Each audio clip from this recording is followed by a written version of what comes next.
And we shall save over the communications room. Let's go.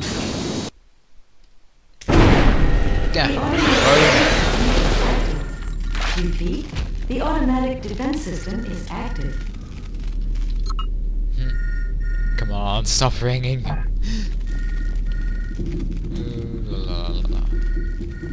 Oh wait, no, he disappeared. Okay, I'll get it. Oh wait, no need to.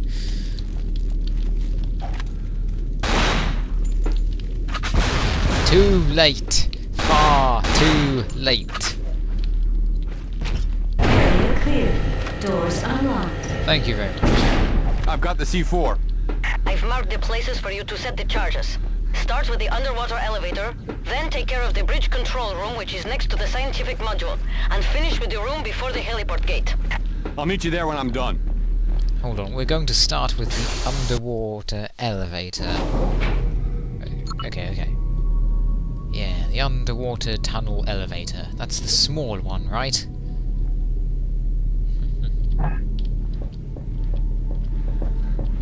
Uh-oh, I knew it! They're invisible too, aren't they? Can't we see, like, the water, you know, flowing off of them? There's another one here, isn't there? Ah! I was right! Haha! Critical hit! It's super effective as well. Oh, better make sure we have a bit of resistance. There's nothing behind me, is there? No, good.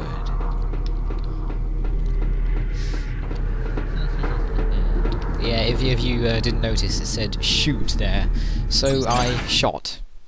And what a good shot that was. You're not going to break out of there, are you, today? Now, was this the underwater place? Yes, it is. Perfect. Let us go in. And go in, and go in, and go in, like the US Marshal and his 3 daughters. Uh oh, more exocells. Ah. Come on, even if you're on the ceiling, you can't hide from me. You're not even that good at falling. Oh. This doesn't feel good at all. Let's make haste.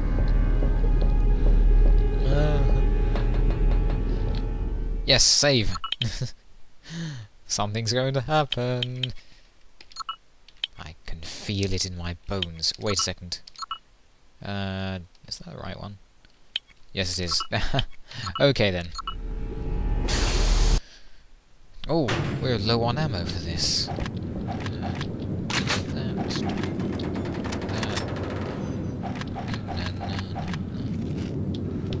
Yeah, okay. Do you have anything for us?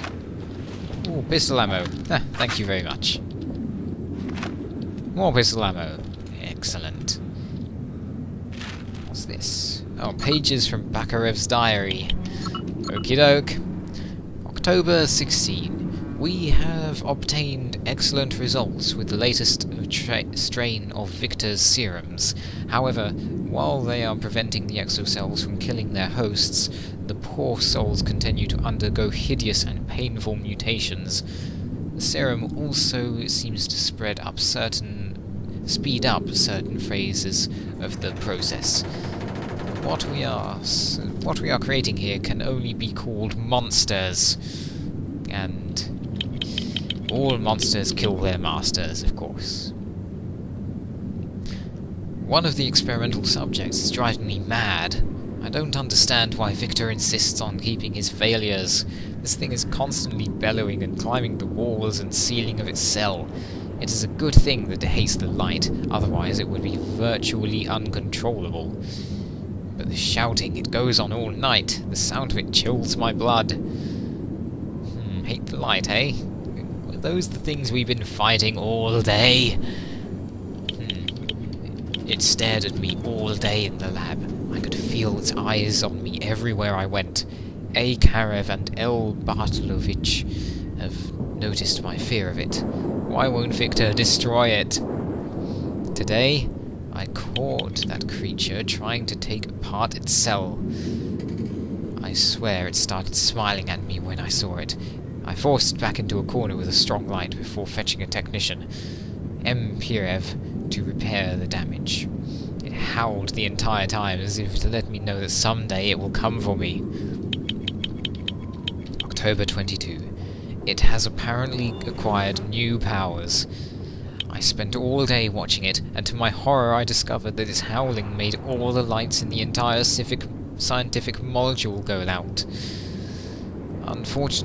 Fortunately, the power was quickly re-established, but it gave that hideous scream and the lights died again. I tried talking to Victor about it, but he would have none of it. My throat's itchy, tickling. Anyway, October 23. Today we infected the last of the prisoners that Yusupov had brought in for use as test subjects. Kamsky used an additional 20 centiliters of serum A4-12, but the results look the same. Uncontrolled asymmetrical mutation. I think that these test subjects will be put down. A. Briklov and B. Delbosky will do the necessary, as usual. Victor is furious.